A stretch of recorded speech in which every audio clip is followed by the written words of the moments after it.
भगवान शिव ने हलाहल विष पी लिया और इस पृथ्वी की रक्षा हो गई। लेकिन अभी भी समुद्र मंथन खत्म नहीं हुआ था, बल्कि समुद्र मंथन हो रहा था अमृत के लिए। जी हाँ, जैसे ही समुद्र मंथन फिर से शुरू हुआ, सबसे पहले निकली गायें कामधेनु, जिसे ऋषियों ने धर्म के लिए स्वीकार किया। उसके बाद समुद्र मंथन से निकले ऐरावत हाथी, जो इंद्रदेव को मिले। उसके बाद एक श्वेत अश्व निकला, जिसे देखकर सभी दानव और सभी देवता चकित रह गए। वो राजा बलि को मिला।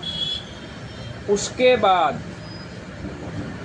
जैसे ही मंथन दोबारा शुरू हुआ, तो मंथन से एक मणि निकली, जो एक बहुत दिव्य मणि थी, जिसे भगवान विष्णु ने धारण किया।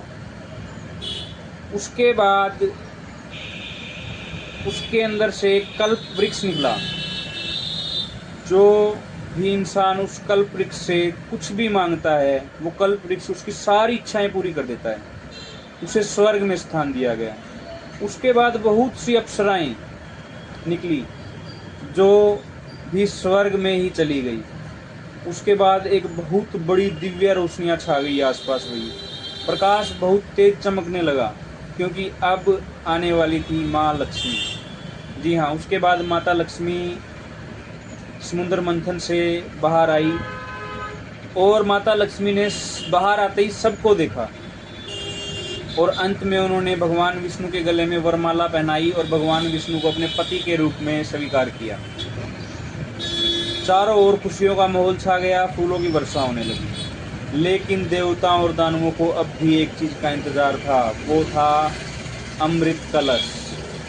जी हाँ, अमृत कलश। फिर से मंथन स्टार्ट हुआ। अब की बार मंथन से वैद्य अपने हाथ में अमृत कलश लिए हुए बाहर आए। जी हाँ, जैसे ही दानवों ने अमृत कलश को देखा, उन्होंने वो अमृत कलश उनसे छीना और वहाँ से भाग गई। अब देवताओं को चिंता हुई कि अगर दानवों ने अमृत पी लिया तो वो अमर हो जाएंगे, वो कभी मरेंगे ही नहीं, फिर तो हमारे लिए और भी बड़ी मुसीबत। सभी भगवान विष्णु के सामने हाथ जोड़कर खड़े हो गए। तो भगवान विष्णु ने कहा, चिंता मत करो, अब मेरी लीला का समय है। तो भगवान ने रूप धारण किया मोहिनी का। मोहिनी रूप के अंदर किस प्रकार से भगवान विष्णु ने वो कलश दानवों से लेकर किस प्रकार देवताओं को अमृत का पान करवाया, ये जानेंगे हम कल।